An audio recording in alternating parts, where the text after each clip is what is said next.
त्रिलोक कुमार जी राजस्थान से। राधे राधे महाराज जी। महाराज जी, मैं कर्म में विश्वास रखता हूँ और आपको यूट्यूब माध्यम से 1 साल से सुन रहा हूँ। महाराज जी, मेरा प्रश्न है कि रामायण में एक बताया गया है कि कर्म प्रधान विश्व करी राखा, जो जस करहि तो तस फल चाखा, और सकल पदार्थ ही है जग माही, कर्महीन नर पावत नाही। तो महाराज जी, एक तरफ कहते हैं कि होई है सोही जो राम रचि राखा। तो केवल कर्मय तक सीमित रहना चाहते हो क्या? केवल कर्मय तक करना चाहते हो क्या? तो कर्म दो ही प्रकार के होते हैं, शुभ कर्म और अशुभ कर्म, और इनकी दोनों की गति बस नरक, स्वर्ग और मृत्यु लोक। तो दुर्गति से बचोगे क्या कर्म करके? सत्कर्म करना है, भगवत कर्म करना है, भगवान के अधीन होकर के कर्म करना है, श्री कृष्ण अनुकूलेन कर्म करना है, प्रतिकूल से विसर्जनम करना है, भजन करना है, परोपकार करना है, माता पिता की सेवा करनी है, पुत्र परिवार आदि का पालन करना है, और ये सब कर्म भगवान को अर्पित करके भगवत प्राप्ति करनी है। अगर भगवत प्राप्ति नहीं तो शुभ अशुभ कर्मों के पचड़े में तो पूरा संसार फंसा हुआ है। सब संसार कर्म कर रहा है, तुम ही थोड़ी कर्म कर रहे हो। बिना कर्म किए कोई एक क्षण भी नहीं रह सकता। तो सब कर्म कर रहे हैं, शुभ कर्म बन रहे हैं, अशुभ कर्म बन रहे हैं। शुभ का फल सुख मिल रहा है, अशुभ का फल दुख मिल रहा है। दुख सुख की इसी पचड़े में सब फंसे हुए हैं। तो को मानो दे इसी के लिए मिला है क्या? केवल कर्म करते हुए सुख और दुख का भोग करना। मानव देह का फल मिला है, सुख दुखे समय कृत्वा लाभा लाभो जया जयो। सुख दुख में समान भाव करते हुए, लाभ अलाभ में, जय पराजय में समान भाव करते हुए परमात्मा प्राप्ति करने के लिए, परमात्मा प्राप्ति करने के लिए शुभ अशुभ दोनों कर्मों का नाश करना होता है। शुभ अशुभ दुर्ग विध्वंस बल तब जयति जयति जग उच्चरे। शुभ अशुभ दोनों कर्मों का जब नाश होगा तब भगवत प्राप्ति होगी। अब ये आता है, ये कला आती है दोनों कर्मों का नाश करने की। वो है हुई है सोई जो राम रचि राखा, को करी तर्क बढ़ावे साका। वही होता है जो भगवान ने रच रखा है। तो अब भगवान ने हमें मानव देह रच रखा है, भगवान के हम अंश हैं। अब हम भगवान का भजन करके शुभ अशुभ का नाश करके भगवत प्राप्ति करेंगे।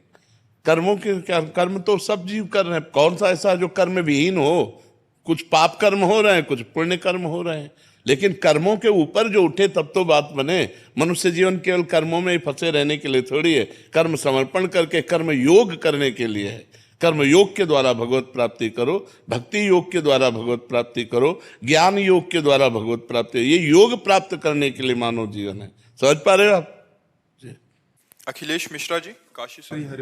श्री हरिवंश गुरुदेव, आपके चरणों में कोटि कोटि प्रणाम।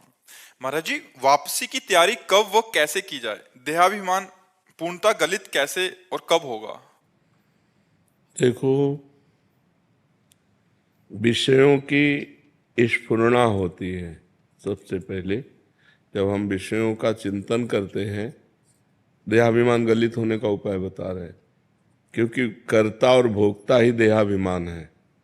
मैं करता हूं और मैं भोगता हूं। तो अंतःकरण में विषय स्फुरना होती है, मन में बुद्धि उसका निश्चय करती है, चित्त उसका चिंतन करता है। विषय स्फुरना में अगर हमारी थोड़ी भी प्रीति हुई तो संकल्प बन जाता है। संकल्प में प्रीति होने से वो कामना बन जाती है, और कामना से क्रिया होती है। क्रिया में सुख भोगने की लालसा होती है। तो कर्ता और भोक्ता भाव देहाभिमान है। हम ऐसा भजन करें कि स्फुरना को ही नष्ट कर दें। स्फुरना संकल्प न बनने पावे, संकल्प कामना न बनने पावे, कामना क्रिया में न उतारने पावे। जितने भी भोग सुख हैं वो सब क्षणिक हैं, सब नाशवान हैं। शरीर निर्वाह के लिए मैं शरीर नहीं हूँ। शरीर निर्वाह के लिए हम केवल विषय सेवन करें, और शरीर का जो धारण करने का लक्ष्य है वो भगवत प्राप्ति है। इसलिए एक क्षण भी नाम का अंतराय न रह जाए। हर क्षण नाम चलता रहे, जिससे स्फुरना ही न बने, संकल्प ही न बने, कामना ही न बने, क्रिया ही न बने। तो हमारी सुख भोगने की लालसा और कर्ता भाव, मैं ये करता हूं, मैं ये क्रिया की और उससे ये सुख भोगा, ये दोनों भाव जितने क्षीण होते जाएंगे उतना अभिमान गलित होता जाएगा। निरंतर नाम, खूब डट के भजन, और आहार उतना ही जितने से हमारी शरीर प्रक्रिया चल जाए। आहार का साधना में बहुत बड़ा रोल है। अगर हम बाजारी आहार ज़्यादा पाएंगे तो रजोगुण और तमोगुण रहेगा, सतोगुण नहीं रहेगा। अगर हम सात्विक आहार पाएंगे तो रजोगुण तमोगुण का नाश हो जाएगा और सात्विक प्रवृत्ति भजन में रहेगी। और जितना भजन में सात्विक प्रवृत्ति रहेगी उतने देहाभिमान गलित होता जाएगा। असत आचरणों से देहाभिमान पुष्ट होता है, सद आचरणों से देहाभिमान गलित होता है। जितना मन मलिन होता है उतना देहाभिमान पुष्ट होता है, जितना मन निर्मल होता है उतना देहाभिमान गलित होता है। जितना संसारी पुरुषों का संग करते हैं देहाभिमान पुष्ट होता है, जितना संत पुरुषों का संग करते हैं देहाभिमान गलित होता है। ये हमें सावधानियां रखनी है और हमें ऐसे चलना है। नाम एक तार चलाना है, स्फुरना ही ना होने पावे मन में विषय की, कामना की, क्रिया की स्फुरना ही ना होने पाए। और क्रिया करना ही है हमको। जैसे आप ऑफिसर हो तो अपने डिपार्टमेंट में आपको कार्य करना है, तो सब में भगवत स्वरूप देखते हुए अपने कर्तव्य के अनुसार व्यवहार करते हुए बिल्कुल निरपेक्ष रहते हुए, करते हुए भी नहीं कर रहे हैं, नहीं करते हुए भी कर रहे हैं। इस स्थिति में जब तक हम नहीं आएंगे तब तक देहाभिमान गलित नहीं होगा। नाम खूब जप करो, पवित्र आहार अल्पाहार करो और इतना भजन करो कि स्फुरना ही किसी कामना की न होने पावे।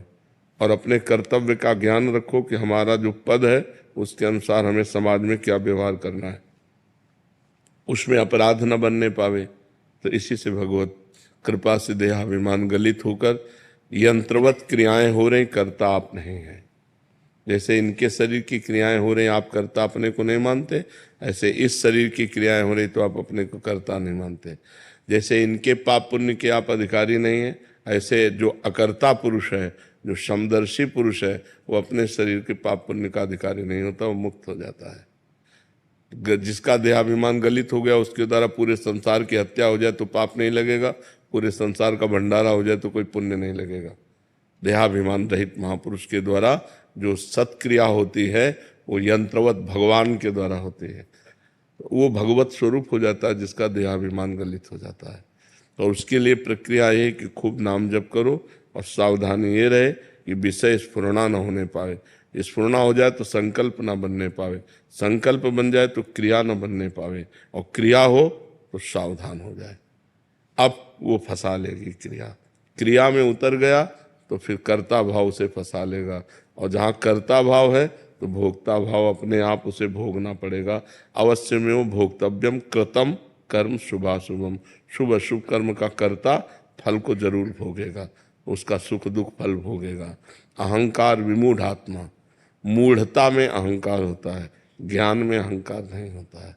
तो ये ज्ञान रखो, हर समय सावधान रहो, खूब नाम जप, बस खास बात नाम जप है। जितना नाम जप करोगे उतने ज्ञान विज्ञान प्रकट होता चला जाएगा, अहंकार गलित होता चला जाएगा। समझ पा रहे आप? मोहन गुप्ता जी सूरत से।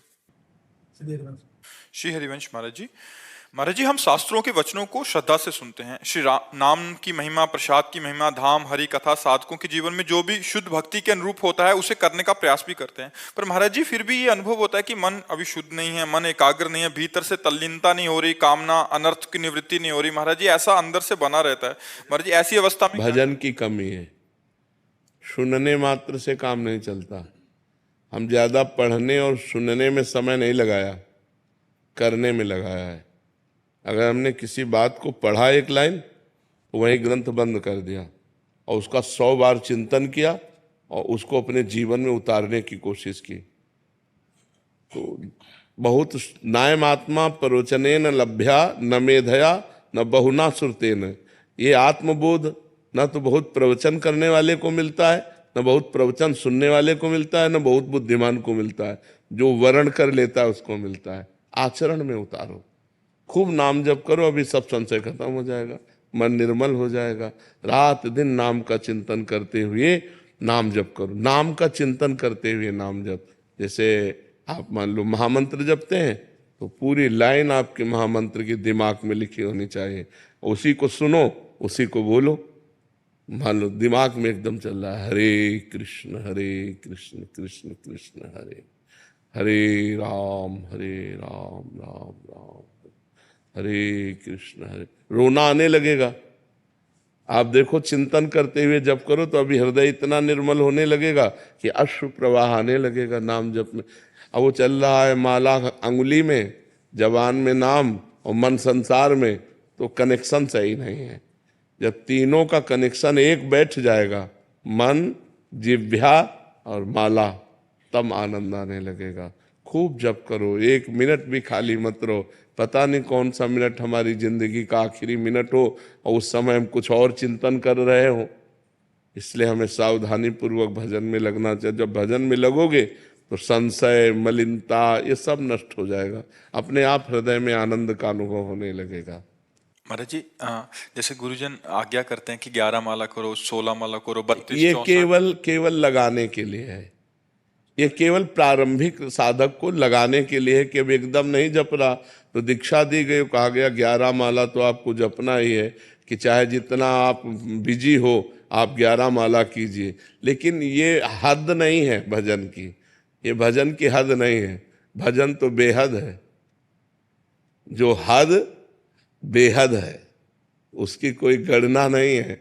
भगवान की प्राप्ति के लिए कोई गणना नहीं कि भगवान 11 माला में मिलेंगे कि 21 माला में मिलेंगे।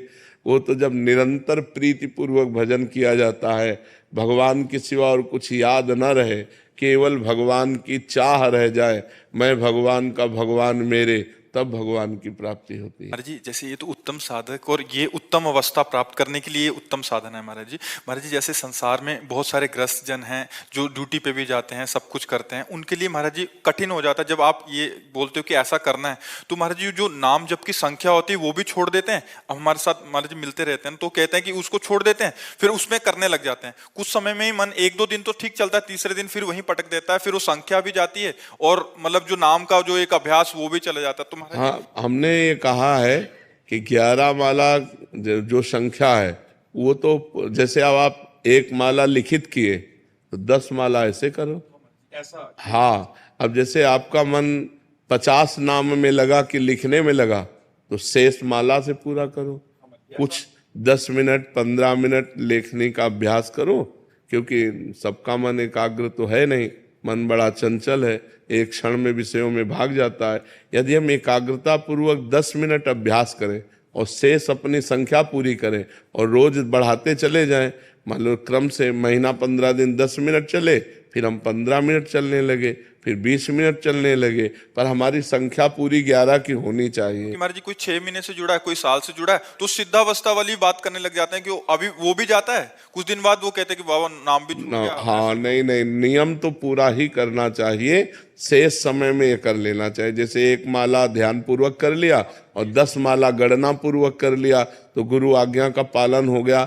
देखो, भाव को भाव अनख आलसहु, नाम जपत मंगल दिस दसहु। ध्यान नहीं लग रहा, भाव नहीं बन रहा, श्रद्धा भी नहीं, आनंद भी नहीं, पर हम मंत्र जप रहे तो उसका फल तो मिलेगा ही। ये तो भगवत प्राप्ति के लिए आगे बढ़े हुए पुरुषों की बातें हैं, लेकिन प्रारंभिक साधकों को तो गणना से ही चलना होगा, नहीं वो भी छूट जाएगा, मन भजन में लगेगा नहीं। इसलिए प्रारंभिक साधकों को गणना दी जाती कि आपको 11 माला करनी ही है, तो उनको करना ही चाहिए। 10 मिनट 5 मिनट अलग से समय निकालने 24 घंटे में, जो लेखनी वाला मंत्र है, लेखनी वाला नाम है, वो प्रक्रिया करें, शेष समय 11 माला अपने पूरे कर जब लें। आप महाराज जी नाम की महिमा आदि सुनाते हैं तो काफी साधक कहते हैं कि बाबा हमें कोई नियम दे दीजिए कि हम 50,000 रोज राधा नाम जप करेंगे, मतलब नियम से करेंगे और आपको चेक कराएंगे। तो वो 50,000 कुछ दिन करते हैं, कभी कभी फिर आपका वैसा वाला एकदम उच्चतम अवस्था वाला प्रवचन होता है कि वास्तविकता में वहीं पहुंचना है, इसी से पहुंचेंगे। अभी 6 महीने हुए हैं तो महाराज जी वो 50,000 भी छोड़ दिए, नहीं, धीरे-धीरे करने अब लगे, 2 उनको दिन क्या कर रहे हैं। करना चाहिए, 50,000 तो नियम वाला करना चाहिए और 5 मिनट 10 मिनट ये करना चाहिए, इसका अभ्यास करना चाहिए। कोई भी अभ्यास करने के लिए अपने नियम को नहीं छोड़ना चाहिए। नियम के अलावा हमारा और समय 10 मिनट जाए तो हम वो अभ्यास में करें, ऐसा करना चाहिए। सिद्धि काबरा जी पूना से। राधे राधे। राधे राधे गुरुदेव। गुरुदेव आपके चरणों में कोटि कोटि प्रणाम। गुरुदेव भगवान से जुड़ने के लिए सबसे अच्छा तरीका क्या है महाराज जी? भगवान की शरण में हो जाना, अंदर से भगवान की शरण में हो जाना। जब हम मूर्छित होते हैं तब हम कुछ नहीं कर सकते, जब हम भारी विपत्ति में बुद्धि चकरा जाती तब कुछ नहीं कर सकते, कई ऐसी दुख की परिस्थितियां आती हैं जिसमें हम कुछ नहीं कर सकते, उस समय आश्रय काम करता है, भगवद आश्रय। और भगवद आश्रय को तत्काल भगवान स्वीकार करते हैं। जैसे सुग्रीव जी और बाली जी परस्पर वैर करते थे, तो बाली जी सुग्रीव जी को मारते थे और यहाँ तक कि जान से मारने का उपाय किया, तो भाग करके एकांत में ऐसे रह रहे थे जहाँ श्रापवश वो नहीं जा सकते थे। बिल्कुल ध्यानपूर्वक सुनना। तो दूर से देखा दो राजकुमार आ रहे हैं, तो उसको संशय हुआ सुग्रीव को कि बाली तो ऋषि के श्रापवश यहाँ नहीं आ सकते, हो सकता है इन राजकुमारों को भेजा हो। तो हनुमान जी महाराज को भेजा। हनुमान जी महाराज जी ब्राह्मण के रूप में गए और जब भगवान से परिचय पूछा, आप कौन हैं? तो उनका, हम दशरथ पुत्र राम लक्ष्मण हैं, हमारी पत्नी को कोई अपहरण करके ले गया है, उसकी हम खोज कर रहे हैं। तो हनुमान जी महाराज चरणों में गिरे, अपने प्रभु को पहचान करके और अपने कांधे पे बैठाल करके लाए। तो सुग्रीव दूर से ही देख के समझ गए कि मित्र पक्ष है, क्योंकि कांधे पे बैठाल के ला रहे हैं। अब सुग्रीव जी ने आज तक कोई भगवान की प्राप्ति का साधन नहीं किया था। भगवान और सुग्रीव जी को हनुमान जी मिला रहे हैं, मतलब भक्त के द्वारा भगवान की आश्रय वृत्ति प्राप्त होती है। सुग्रीव जी को विश्वास दिलाने के लिए भगवान ने अग्नि को साक्षी किया और कहा, हम आज से आपको सखा भाव से स्वीकार करते हैं, अर्थात आप हमारे मित्र हैं। किस भय से तुम यहाँ रह रहे हो? तो उन्होंने बताया, हमारा भाई ही है, तो हमारा दुश्मन, वो हमें मारने के लिए तैयार है, तो उनका एक बाण से मार दूंगा, तुम उससे चिंता न करो। सुग्रीव जी ने जब भगवान की बाहुबल की रक्षा से किष्किंधा का राज्य प्राप्त किया, भगवान ने बाली को मारा, तो 4 महीने भगवान प्रवर्षण पर्वत पर रहे, एक दिन भी नहीं गया। भयवश ऋष्यमुख पर्वत पर प्राण छुपाए रहता था। भगवान के आश्रय से किष्किंधा का राजा बना, एक दिन भी दर्शन नहीं करने गया, ऐसी इनकी भक्ति थी, केवल आश्रय।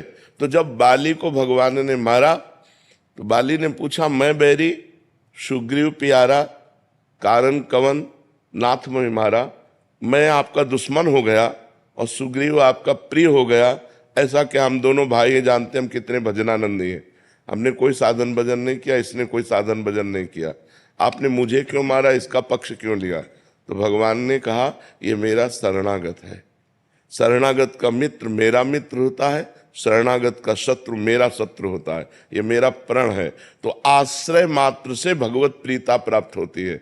अन्य साधन फिर धीरे धीरे हम करते रहें, लेकिन हृदय से जब हम भगवान को अपना मानने लगते हैं, हे भगवान मैं आपका और आप मेरे, भगवान मेरे मैं भगवान का, मैं किसी का नहीं, भगवान का, सिर्फ इतनी बात हृदय में आ जाए तो सहज में भगवत प्राप्ति हो जाए, सहज में भगवत। पर ये आना बड़ा कठिन है, क्योंकि जब तक सबकी ममता ताग बटोरी, मम पद मन ही बांध बर डोरी, तब तक बात नहीं बनेगी।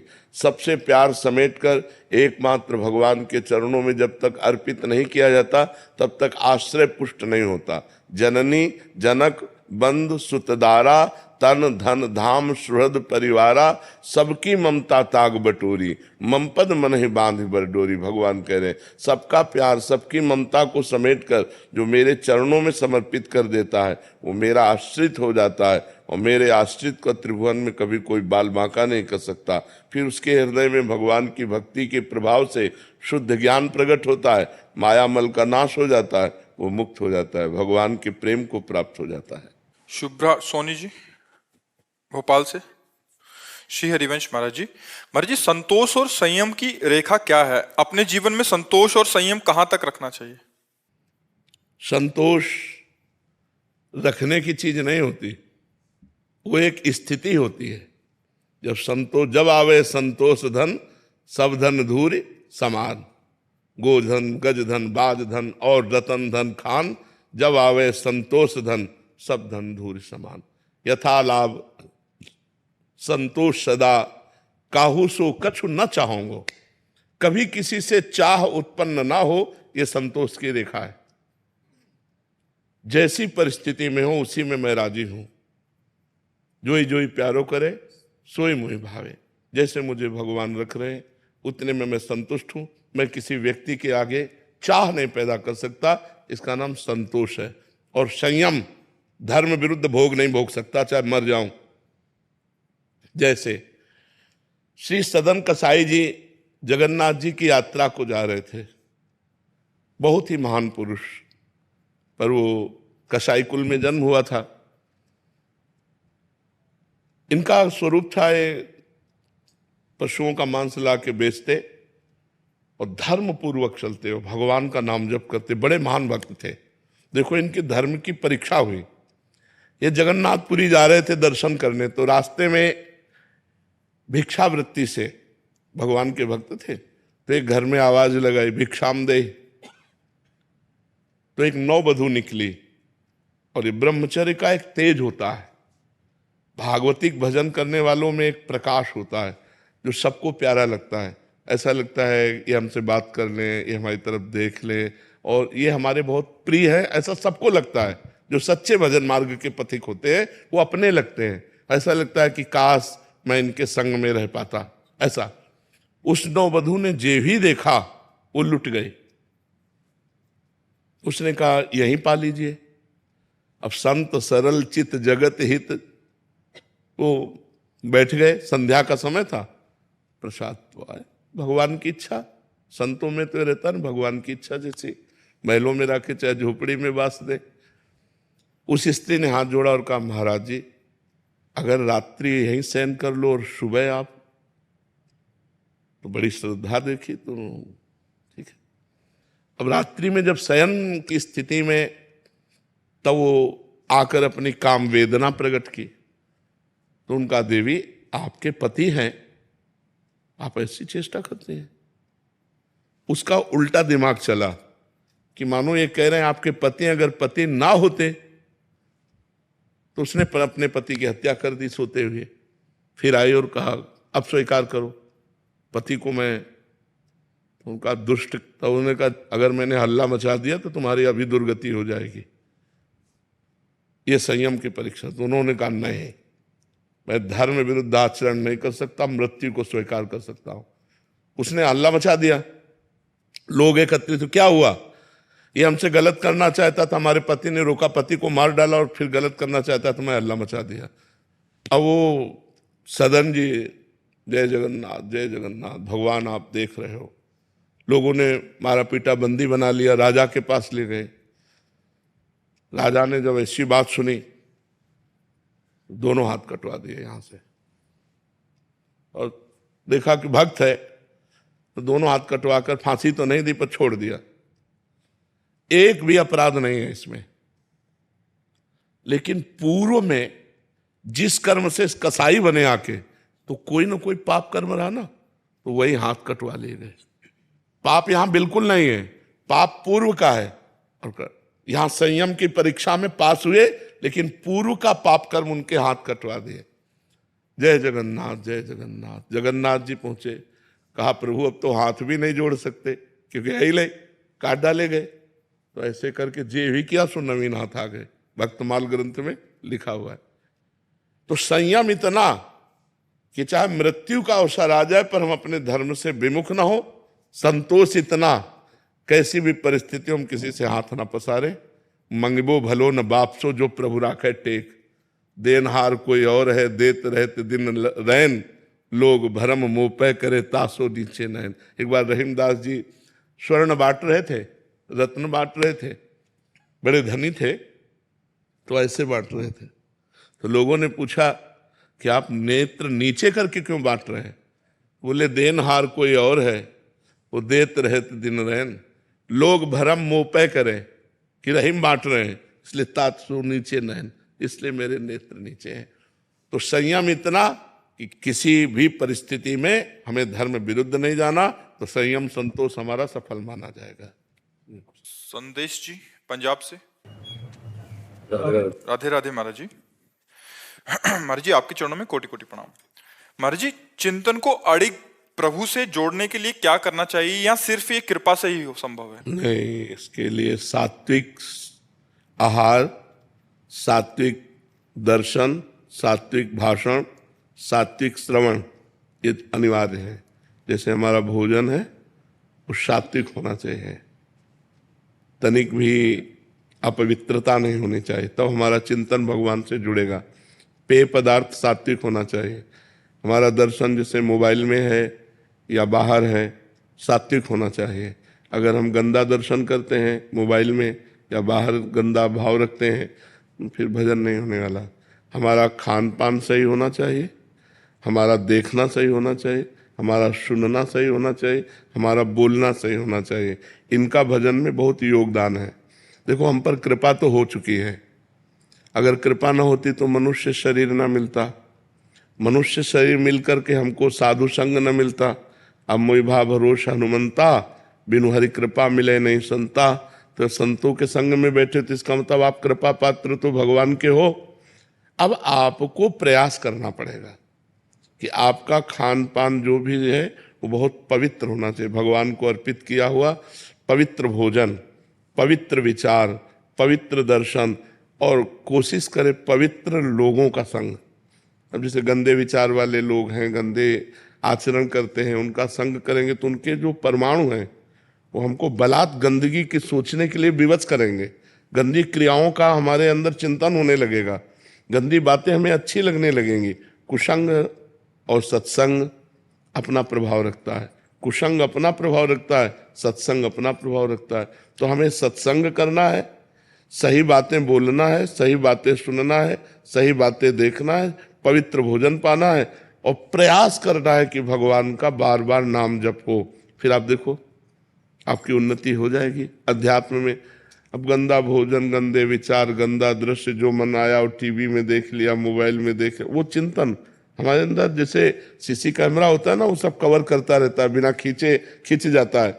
ऐसे ही मन में भगवान की तरफ से सीसी कैमरा है, वो जो देखता है, जो सुनता है, जो बोलता है, वही सब खींच लेता है। और जब आप भजन में बैठोगे तो वही सब दिखाएगा आपको।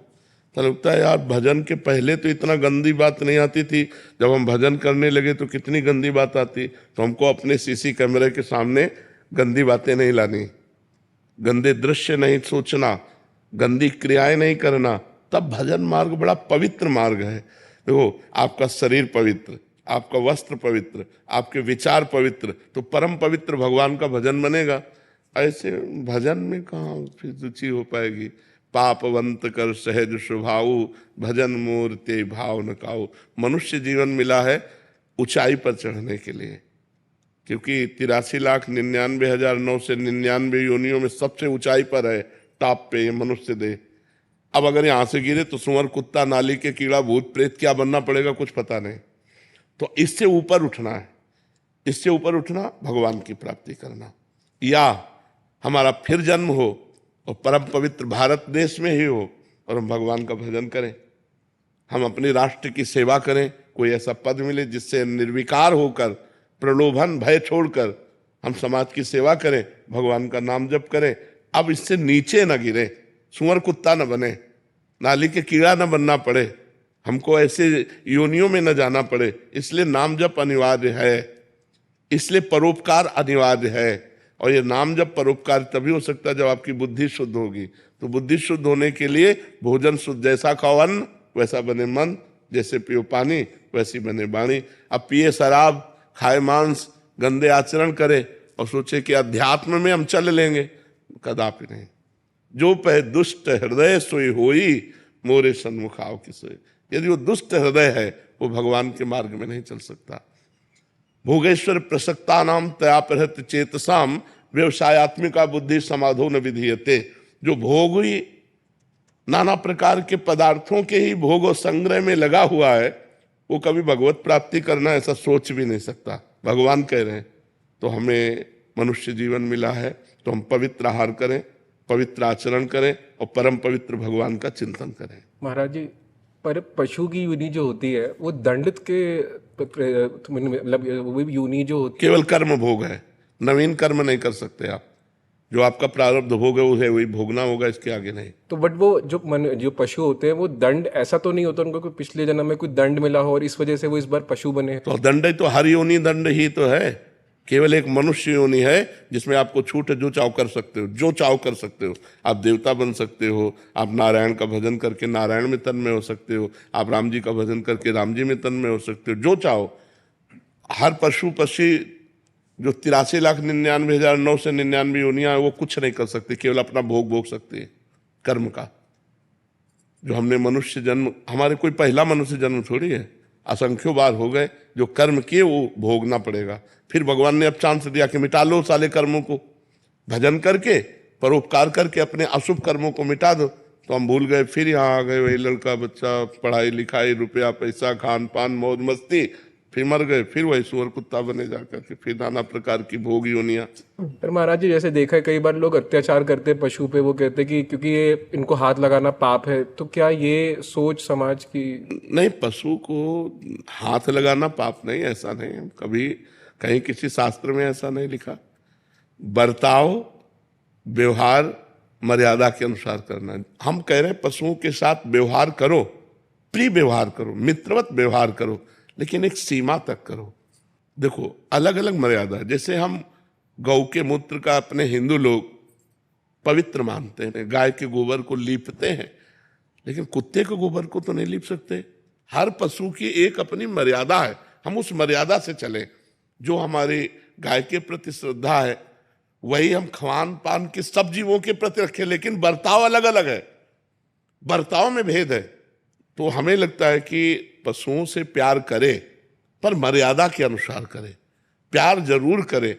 ये आज पशुओं से प्यार ही तो नष्ट हो गया है, तभी बकरा मुर्गा गाय भैंस लोग काट काट के खा रहे हैं। ये राक्षसीपन है, बड़ी दुर्गति होगी ऐसे लोगों की। तो काल भगवान अपना कभी नाम नहीं घोषित करते। बोले क्या हुआ, बोले दिल फेल हो गया, क्या हुआ एक्सीडेंट हो गया, क्या हुआ उसने मार दिया। कभी काल को कोई नहीं कहता, वो काल मिटिया मेट करता रहता सबको। इसलिए सबको सुख दो, धर्म के अनुसार सुख दो, खूब नाम जप करो, जीवन आनंद में व्यतीत करो। मनुष्य जीवन आनंद में व्यतीत करने के लिए शोक चिंता भय ये सब क्या है। तो हमारी बुद्धि निर्णायक सही हो जाए, इसलिए हमें नाम जप अनिवार्य है, पवित्र भोजन अनिवार्य है, पवित्र आचरण अनिवार्य है। इसके बिना भजन नहीं हो सकता, और भजन के बिना जीवन पशुवत है, पशुवत। क्या हमारा समाज हो रहा है, जिन बच्चों का पोषण होना चाहिए उन बच्चों का शोषण हो रहा है। तो ये बुद्धि भ्रष्ट, बिना अध्यात्म के बुद्धि भ्रष्ट हो जाती है। अब शराब पी के आए, अब घर में जो मना सो तांडव कर रहे हैं। अरे अगर उसी शराब पीने वाले पैसे से थोड़ा अंगूर सेव मीठा लेके घर आते तो कितना अच्छा लगता। 1,000 रुपए के मीठा फल लेके घर वालों को देते तो वो एक सुख का अनुभव करते। तो आज जो हमारी बुद्धि है वो भ्रष्ट होती चली जा रही। पर हम तो धन्य मानते हैं कि अभी कलयुग इतना नहीं बढ़ा कि कोई संतों की बात न सुने। सुन रहे हैं लोग, नहीं तो ऐसा संसार भ्रष्टता की तरफ चला जा रहा है कि ये सब बातें गप मानी जाती है। क्लब अच्छा माना जाता है, शराब अच्छी मानी जाती है, गंदे आचरण अच्छे माने जाते हैं। अब देखो कितना अपने समाज में व्यभिचार फैल रहा है। पहले ये था ही नहीं, गर्लफ्रेंड बॉयफ्रेंड था ही नहीं। अरे हमारे समय में नहीं था, स्कूल पीरियड में ये थोड़ी सब कुछ था, गंदी बातें ही नहीं थी, सब 16-17 साल के बच्चे खेल। वही बात मैं कहना चाहूँ, मैं एक एथलेटिक्स का कोच हूँ, और छोटे छोटे जो बच्चे जो ट्रेनिंग करने आते हैं और उनको अगर ये बातें समझाई जाती है तो वो खुद कहते हैं कि हम तो सर मेच्योर हो चुके हैं। वो 13-13 साल की लड़कियों को अगर ये चीजें हम समझावें कि इन चीजों से दूर रहो, तो वो कहती है सर हम तो मेच्योर हो चुके हैं। मेच्योर का मतलब हम इसके योग्य हो चुके हैं। हम समझदार ज्यादा हो चुके हैं, माने कि उनका मतलब ये है। तो समझदारी का मतलब अपना नाश करना। देख लो बुद्धि कैसे। समझदार तो वो है कि हम दोस्त बनाए, दोस्त को पहचाने। दोस्त कौन है? जो हमारे जीवन को उन्नति की तरफ पहुंचाए, जो हमारे जीवन को पतन की तरफ ले जाए, उसे दोस्त नहीं कहते। सुपथ मार्ग में चलाने वाला, कुपंथ से हटाकर जो उन्नति की तरफ बढ़ाए, उसे दोस्त कहते। कुपथ निवारी सुपंथ चलावा। और यहाँ कुमार्ग हमारे दोस्त हो तो ये खाओ नहीं, हमारी तुम्हारी दोस्ती नहीं। हाँ, सूर्य चौहान जी छत्तीसगढ़ से। महाराज जी आपके चरणों में कोटि कोटि प्रणाम। महाराज जी किसी संत महापुरुष, ज्ञान विज्ञान भगवत धर्म शास्त्र, किसी भावना अथवा किसी प्रेरणा से भगवत प्राप्ति के इस मार्ग में चलने वाले साधक अथवा गृहस्थी उस परम अवस्था को उपलब्ध ना हो सके, तब ऐसी स्थिति में उस साधक अथवा गृहस्थी के लिए कैसी दुर्गति हितकर होगा? वो अगर सतमार्ग में चलने का प्रयास किया है, असत मार्ग का त्याग किया है और भगवान की आराधना की है तो वो नष्ट नहीं होगा। उसका अगला जन्म होगा श्रीवान अर्थात धनवान और पवित्र भगवत भक्तों के बीच में, और जहाँ से साधना उसकी रुकी हुई है वहाँ से उत्थापन करने के लिए साधना का किसी महात्मा का संग मिलेगा और फिर उछल पड़ेगा भगवत भजन के मार्ग में। उसका ऐसा पवित्र कुल में जन्म होगा, ऐसा पवित्र वातावरण मिलेगा कि जो इस जन्म में नहीं कर पाया वो अगले जन्म में कर लेगा। भगवान के मार्ग में चलने वाले को कभी हानि नहीं होती। अगर वो भगवत प्राप्ति नहीं कर सका तो उसका अगला जन्म बड़ा प्रशंसनीय कुल में जन्म होगा, प्रशंसनीय वातावरण होगा भक्ति के अनुकूल। और जिन जिन भोगों की लालसा से उसने भक्ति में विक्षेप अपने सहा, वो भोगों की बाहुल्यता होगी और उन भोगों में वो वैराग्य करके संत समागम के द्वारा अगले जन्म में निश्चित भगवत प्राप्ति कर लेगा। उसका कभी ऐसा नहीं हो सकता कि दुर्गति हो। अगर उससे अपराध भी बने तो भी उसकी दुर्गति नहीं होगी, क्योंकि उस सतमार्ग का पथिक रहा है। जैसे सरकारी आदमी से कोई अपराध बन जाए उसको ऐसे जन साधारण की तरह ट्रीटमेंट नहीं किया जाता, ऐसे वो सरकारी आदमी है, भगवान का जन है, वो भगवत प्राप्ति नहीं कर पाया किसी वासना के कारण, किसी विक्षेप के कारण, तो वही वासना उसको आगे बहुतायत में मिलेगी और वो भगवत प्राप्त होगा। जैसे कोल्य जी और अल्ल जी नाम के दो भाई थे, उनमें एक बड़े भाई तो बड़े धर्मात्मा थे और जो छोटे भाई थे वो बड़े विषयी थे। उनका राजा के पुत्र के साथ मित्रता हुई तो राज परिवार में वो बैठते उठते खाते, उनका सारा खान पान बिल्कुल राजा के पुत्र को वाला, वो जो ऐसे मांस भक्षण करता, शराब पीता, वैसे सब पूरा। और एक था सात्विक वृत्ति से रहना और निरंतर भजन करना। पर वो जो छोटा भाई था वो बड़े भाई के प्रति श्रद्धा विशेष रखता था कि मैं तो नीच हूं, मेरे भैया बहुत अच्छे महात्मा हैं। और वो विरक्त होकर भ्रमण करते हुए एक दिन आए तो प्रणाम किया तो उसकी दशा देखी, उनका तुम मेरे भाई हो, चलो आज चलते हैं द्वारिकाधीश के दर्शन करने। ये सत्य घटना। वो द्वारिकाधीश के दर्शन करने गए तो उन्होंने स्तोत्र सुनाया, बड़े भाई जो भजनानंदी थे। छोटे भाई से कहा तुम भी सुनाओ, तो सकुचा गए कि हम क्या सुनाए, हम तो विषयी जीव हैं। पर एक पद ब्रज लीला का याद था उनको कहीं से, तो उन्होंने ठाकुर जी को, द्वारिकाधीश को ब्रज लीला का पद सुनाया। जे ही पद सुनाया तो ठाकुर जी बोले वाह वाह वाह, आवाज आई। उनके भाई के हृदय में जलन हुई कि जीवन हो गया, पद सुनाते हो कभी वाह नहीं बोले, और हम जानते हैं कैसे आचरण का है और ये वाह बोल दिए। चलो, इतने में ठाकुर जी ने अपने निजी जो सेवक थे उनसे प्रसाद और माला दी और कहा पीछे छोटे भाई को दे जाके। वो गए तो उन्होंने कहा कि आपको प्रसाद दिया है। तो उन्होंने कहा भैया को दिया होगा, क्योंकि भजनानंदी त्यागी तपस्वी तो भाई हैं, हम तो पापी जीव हैं, विषयों में लगे हुए हैं। तो उनका नहीं, भगवान ने आपका नाम कह के दिया है।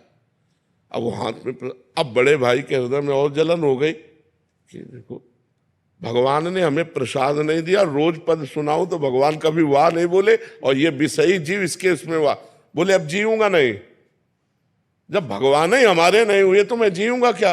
वो समुद्र में जाके कूद गए। जब समुद्र में कूद गए तो द्वारिकाधीश के दिव्य पार्षद उनको दिव्य द्वारिका ले गए, बड़े वाले को। अब कुछ तसल्ली हुई। जब द्वारिकाधीश के दर्शन किए, द्वारिकाधीश जी ने कहा लाओ प्रसाद पाओ। वहां 2 पत्तल डाले गए, तो उसने कहा 1 पत्तल किसका? बोले तुम्हारे भाई का। अब और जलन हो गई कि यहां भी उसकी पहुंच है। अब वो अंदर से भगवान से बोले कि प्रभु अब सहा नहीं जा रहा। वो पाप करता है, राजसिक भोगों को भोगता है, और मैं जीवन भर भजन करता रहा। तो भगवान ने कहा इस जन्म में तुम भजन शुरू कर रहे हो, तुम्हें पता है ये कितने जन्मों का मेरा भगत है? ये पीछे जन्म में वैरागी संत था, हृदय से मेरी भक्ति करता था। एक दिन जंगल में रुका हुआ था तो देखा राजा की सवारी रुकी, तो राजा का वैभव देखकर इसको लगा कि यार भोगों में सुख है, तो इसी लालसा ने इसे भगवत प्राप्ति नहीं होने दिया। अब आकर के ये राजपुत्र के साथ भोग भोग रहा है, लेकिन ये पुराना भजनानंदी हमारा है। तो समझ रहे, तब उनको समझ में आया। तो वर्तमान में यदि हमारी कोई वासना हमें भगवत प्राप्ति से रोक देगी तो अगले जन्म में उस वासना की बहुतायत होगी और भगवान की कृपा होगी और भगवत प्राप्ति होगी। वो छिन्न भिन्न नहीं हो जाएगा, नष्ट नहीं हो जाएगा, क्योंकि भगवान का नाम जैसे हमने एक बार बोला राधा, अभी अविनाशी है, अभी भगवान की बैंक में जमा हो गया। अब हमसे कोई पाप बनेगा तो हमें दंड मिलेगा, लेकिन वो राधा नाम जो जमा है वो हमारा कल्याण कर देगा। इसीलिए सबसे कहते हैं नाम जप करो, भगवान के मार्ग में चलो, इससे तुम्हारा कभी अमंगल होने वाला नहीं। मंगल भवन अमंगल हारी है। हाँ, भगवान मंगल भवन है जी। श्री हरिवंश महाराज जी 8 मई को हितोत्सव है। हमारे आचार्य हरिवंश महाप्रभु जी का चरित्र इतने विस्तृत रूप से पहले उपलब्ध नहीं था। तो महाराज जी हरिवंश महाप्रभु जी का चरित्र साधकों ने पूरा अलग अलग ग्रंथों से, अलग अलग वाणियों से, चाचा वृंदावन दास जी महाराज जी और भी जो हमारे रसिक संत हुए हैं महाराज जी, उनकी वाणियों से, जो पदों से जो विस्तृत जानकारी मिली महाराज जी, उसके आधार पर महाराज जी पूरा उसका उनके जन्म से लेके महाराज जी की लीलाओं में और उनके भक्तजनों का पूरा इसमें बहुत विस्तृत और बहुत सुंदर ढंग से, बहुत सुंदर ये जन्म खंड है पूरा महाराज जी, जब पूरे यहाँ तक की लीलाएं हैं। और फिर देववन खंड पूरा है इसमें। वृंदावन में जब आए, फिर वहाँ कहाँ कहाँ उन्होंने प्राकट्य किया, कहाँ कहाँ, और भक्तों से जो भक्त उनके समकालीन थे महाराज जी। ये क्या महाराज जी अपने शरणागत परिकर और भी जो हमारे रस वासनों को समझना चाहते हैं उनके लिए बहुत लाभप्रद रहेगा महाराज जी। पूरा साधकों ने ही पूरा किया महाराज जी आपके प्रवचनों के आधार पर महाराज जी। बिल्कुल, बहुत सुंदर, बहुत सुंदर।